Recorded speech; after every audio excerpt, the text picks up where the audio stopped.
All right, we're going to start 9.4, tangent. And so what we need to do is turn to page 438.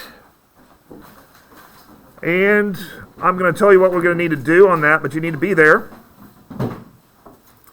The first thing we're going to discuss is the difference between geometry and trigonometry. One of the reasons why I like teaching geometry so much is because every chapter kind of feels a little bit different. We do different activities. If you don't like a chapter, the next chapter is usually kind of the opposite. Some are more algebra heavy, some are more theorem and proof based. This one is going to be trigonometry based, which feels a lot more like algebra. And of course, when I say we're going to do trigonometry, we're not going to do the entire class. Just for an example, I used to have people come to my class and say, yeah, I already did geometry. And I was like, you did? Then we need to figure that out. Yeah, I did geometry in third grade. Okay, that's not quite the same thing. You learned about shapes and stuff in third grade. Now that you know, after taking this much geometry is a little more than just learning shapes, right? Yeah. Okay, so do we remember what geometry means? Are we not going to do 9.3? We are not. And it is just based on what is in the Oklahoma, what we're supposed to teach, and based on the timeline and the district curriculum. So, do you remember what geometry is? It said that it means earth measuring. It means earth measuring earth. And by earth, it doesn't mean the planet, it means literally the ground. Okay? So, good. And so this is the part that means measuring, right? So trigonometry probably has to do with measuring. Yeah? What do we think this fancy word means in a different language? Triangle. So it means measuring triangles or measuring with triangles. And so that is what trigonometry is measuring with triangles. Okay, with the knowledge that you gain from this class, you have, maybe not all you need, but you have close to all you need to actually get a job helping engineers and helping, architects do different things. There's different levels of engineering and architecture. The architect draws a big building, right? And then he has a lot of engineers that do different aspects, but somebody draws the little bitty aspects, like the beams, where the screw holes go. Has anybody ever built furniture? Yes, I put together my entire bed frame. Okay. Apart and put it back together. Well, that does happen. But basically, when you buy furniture you have to build, it's got like this instruction list. It has 10 different things. And so somebody plans out where all the holes are, what screws you need. And so a lot of times, because your furniture has, that's a bed. A lot of times you might have a support there that makes it like a little right triangle. They're using trigonometry, and there's some factors. So there's levels of what you can use, but a lot of times in construction, trigonometry is the entry-level job. Trigonometry and a VOTEC class can get you where you're actually designing parts of a build. Not the whole build. You got to go to architecture school to do a whole build, but parts of it. So that's why we do this here. Of course, this is geometry, so we're just opening up trigonometry. Does it have a lot harder parts than we do today? Yes, but we're just going to open it up a little bit, this chapter. So that being said, let's go ahead and look at what a trigonomic ratio is and what the tangent ratio means. So go ahead and do that while I draw out what you're going to need to do here.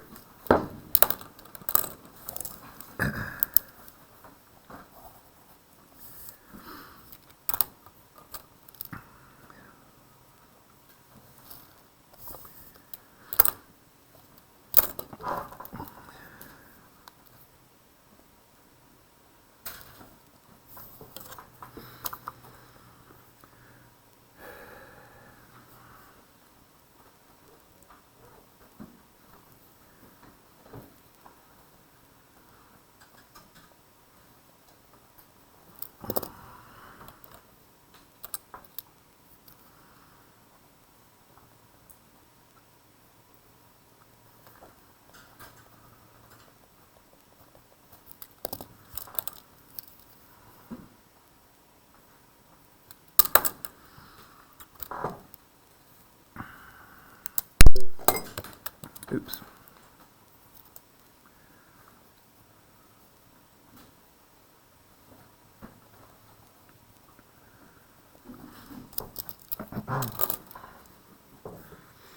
Okay, hopefully you're figuring out a trigonometric ratio is the ratio of lengths of two sides in a right triangle. Okay? The tangent ratio is a trigonometric. Wow. That's what I get for not finishing my coffee. Trigonometric ratio. So, trigonometric ratios are constant for giving angle measurements. The tangent ratio is a trigonometric ratio for acute angles that involve lengths of the legs of the right triangles. So, wow, that's a lot to digest. So we're going to break this down into what the tangent ratio is. And this is what the tangent ratio is. And I'm going to abbreviate tangent, TAN. And so the tangent ratio of this triangle, which you cannot see, and I'm going to use this theta Greek symbol for the thing. You see that's not in this book, but you'll see this other places. And so I just want you to get used to it. A little bit is going to be opposite.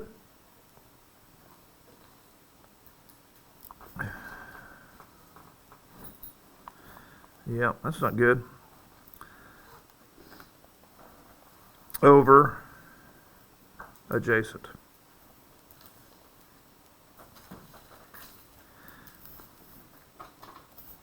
I'm messing up all over the place. I need to finish my coffee. All right, opposite over adjacent. Okay, and so basically this is the notes. Now we're going to practice things because you're not going to understand what we're doing until we get into this. Okay, and we're just going to take this really, really slow. So we're just going to do tangent today. And so basically I'm going to show you on your calculator here. I'll get in closer so you can kind of see this. That's really close. So the ones we're going to work with today is just this one, this button. We're going to use this button. This button basically has all the ratios of all the possible right triangles that exist. Okay? So somebody programmed this calculator to have all the ratios. Before we were allowed to use calculators in 9th grade, instead of using this button, I would hand people a 42-page book, packet, if you will, of all the different ratios that exist, and what you would do is you just have to look it up. It sounds like a lot of fun. It was a lot of work, and we wouldn't get very much done in a day. But we are eventually going to go over this one and this one, okay? So this is basically what we're going to go over. But today we're just doing one thing so we can try to get to understand the one thing. Okay. All right, so moving on, we need to do an example and to see what this is going to look like. And so I'm going to draw a triangle. And I'm going to put some values, and we're going to find the ratio. Call this ABC. And I'll make it so you can see it. And I want to find the tangent of A. And I guess I need to put some numbers like, I might put a number like 24, maybe 32, maybe 40. Sure, why not? So I need to find the tangent of A. Okay, so here's what you need to do first. And this is the hardest part of this, is people get confused on which numbers to use. I have 3 numbers. I need to use 2 of them, and order matters. So this is the angle I'm using right here. Okay, I like to picture this as a like a movie camera or projector. So this camera is going to project on this wall, and I'm going to call this wall the opposite. And it is opposite because it does not touch the angle. Okay, this is the only line that is not part of the angle A. Okay, that means that this line down here is going to be the adjacent. I forgot to put that there. That's important. This only works for right triangles. And this is going to be the hypotenuse.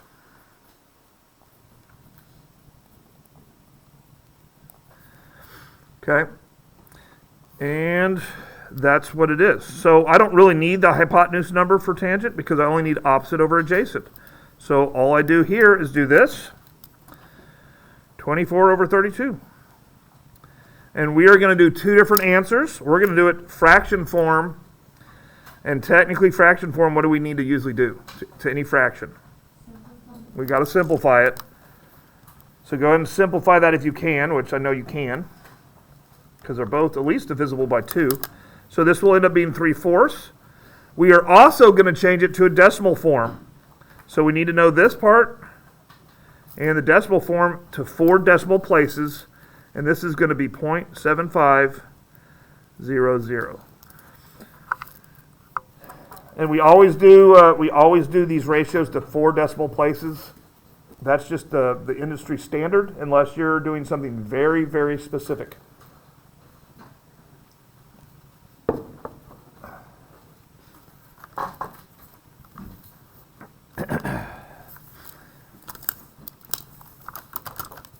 All right, so that's how you find tangent.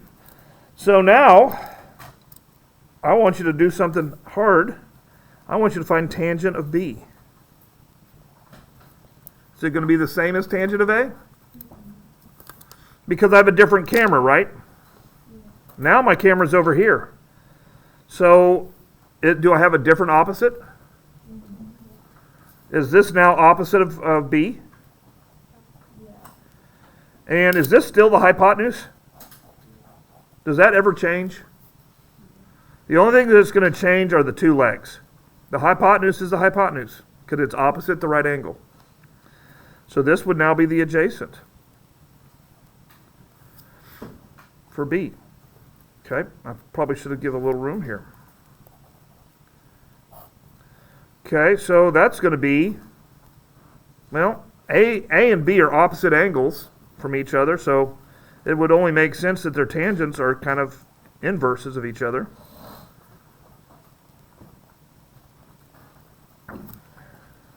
Is that right? And then what's the decimal form?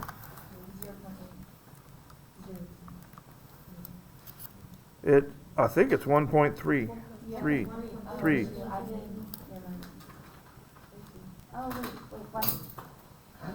Right? Yeah. Wait, why'd you do 24 on the bottom and 32 on top? Because when I focused on B, it is opposite over adjacent. So that's why 32 is now the new opposite from B. Okay. And so I just want you to get used to that, because if we're finding different things about the angles on the same triangle, it depends where you put your camera, what you see, right? Okay. This is kind of like, it's a camera on the floor and it sees the wall. This is a camera in the ceiling and it sees the floor. Okay. So opposite is what that camera is going to see. And that's kind of like the beams or whatever, the angle. All right, so we're going to do some of that. Okay, that seems boring. So we must possibly do something else with this. So I'm guessing we're probably going to use this to find stuff with triangles. Find an X. So I'm going to put another triangle here.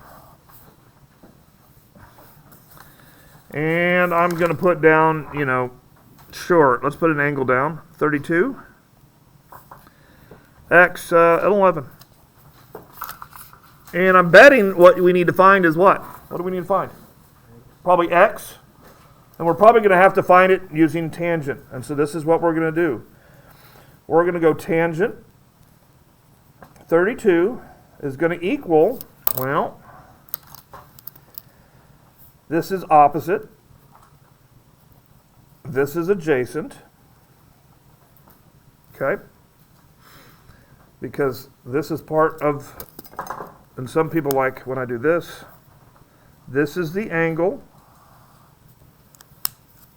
Right? Opposite is not highlighted because it's not part of the angle. Adjacent is hypotenuse is. Okay, tangent 32 is going to equal opposite over adjacent. So 11 over x. And somehow we have to find x. So I told you tangent is a ratio, right? So this basically just represents a fraction or a decimal, right? Just a regular old number like any other number. Okay, I don't want to change it to a fraction or a decimal right now. I just want to leave it here. And so the reason why we do the trig chapter after the similarity chapter is what did we do a lot in similarity chapter? Did we do a lot of cross multiplication? Okay, I'm going to work this out the long way, and then I'm going to show you the way I like to do it. Okay, so first you need to cross multiply, and just know that this is just a regular old number, so don't worry about it. So this becomes x times tangent 32 equals, I don't know why I put an equal sign there, equals 1 times 11, 11. So what do we need to do to both sides to get x by itself? Well, divide by tangent 32. Remember, it's just a regular number. And that's what we're going to put in the calculator. And I put it really small. And I'll show you how to put that in the calculator in a second.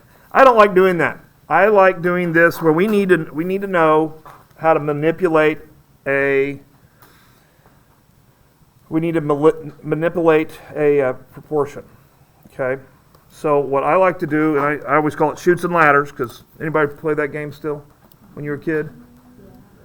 We're getting to the point where people don't play chutes and ladders because it's really a frustrating game because you get to the end and you go down a chute.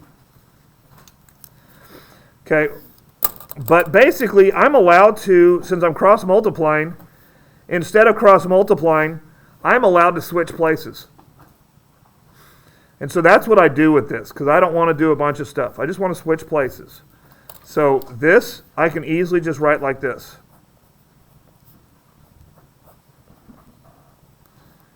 Okay? If you don't understand that, you can do regular cross multiplication. Now we need to figure out how to put that in the calculator. Okay, this is how you put it in the calculator. Okay, I'm going to use my fraction button if I have one. You can use division, but I like to use the fraction button because it looks better. And then I hit tangent, and then I hit 32. Then I hit enter. Okay, so this says that this is going to be 17.6, and when we're looking for a side, we're just going to round to 1 decimal place. When we're looking for a ratio, we're going to do 4 decimal places. When we're just looking for a side, 1 decimal place. Okay, and so that's how we do the side. Okay. We can use this kind of technology with tools, okay? And so like I can measure that wall by just sitting here and looking at this little thing right here, okay? I can stare down at this is not high-tech information.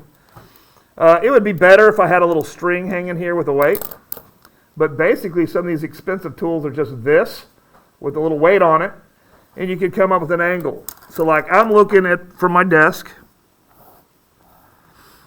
and I know that I am, let's see how far away I am. 1, 2, 3, 4.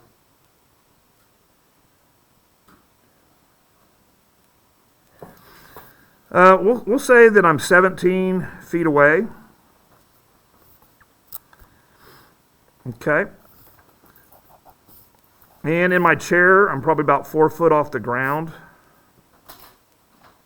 And that's important because since I'm 4 foot off the ground.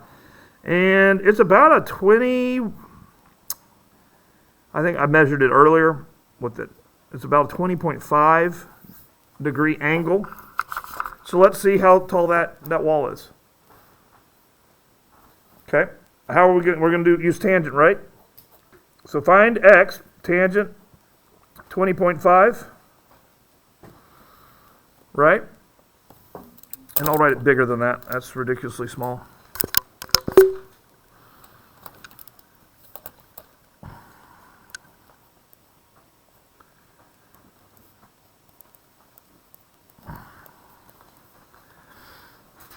And it's opposite over adjacent, right? The wall's opposite. In this case, the floor is adjacent. Let's see what that would be. That'd be x over 17. Okay, I'd need to do cross multiplication, but I don't want to switch places with these two. But can't I just do 1 times x is x, and tangent 20.5 is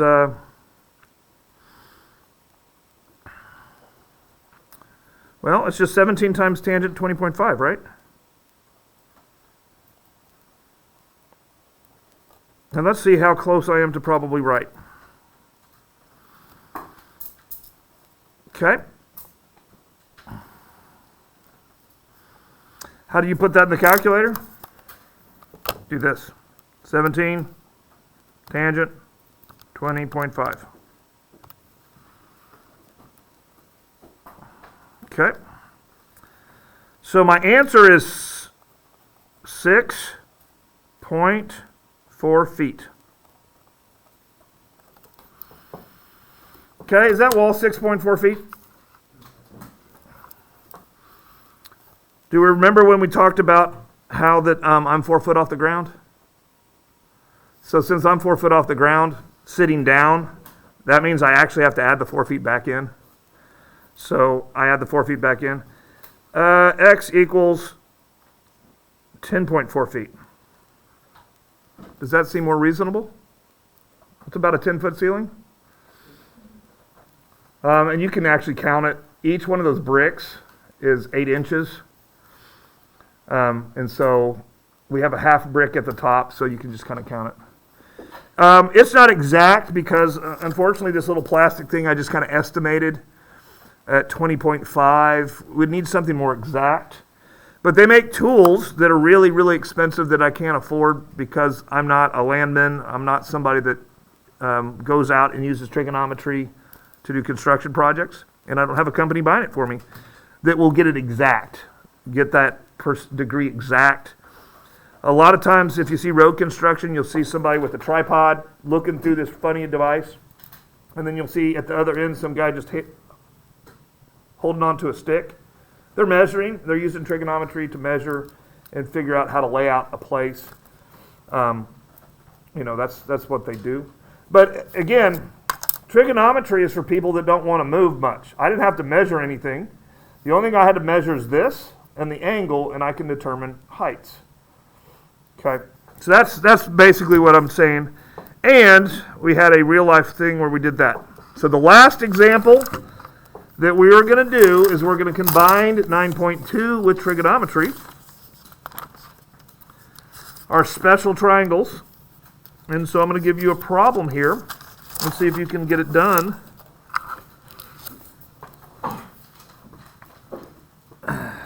So I'm going to have a problem like this.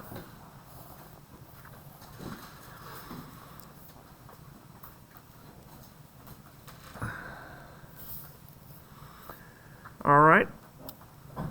I want to find the tangent of this angle. How can I find the tangent of this angle? Well, first of all, we need to know that this is going to be a 30, 60, 90 right triangle, right? And we know 30, 60, 90 is, this is short side. This is medium side. And this is hypotenuse. Well, I don't want to use variables. What is the easiest, simplest version of this triangle that I can come up with?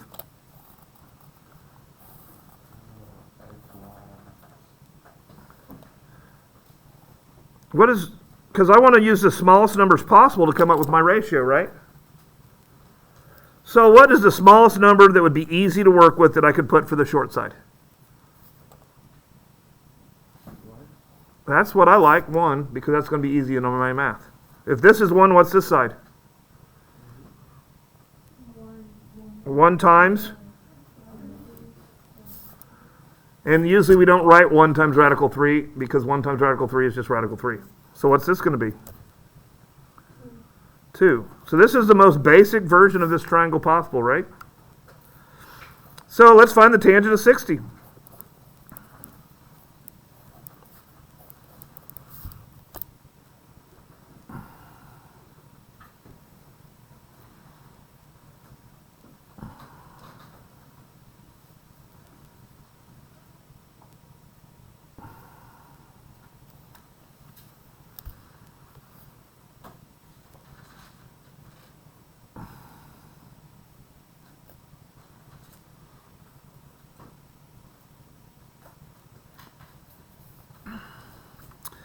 I believe the tangent of 60, this would be opposite.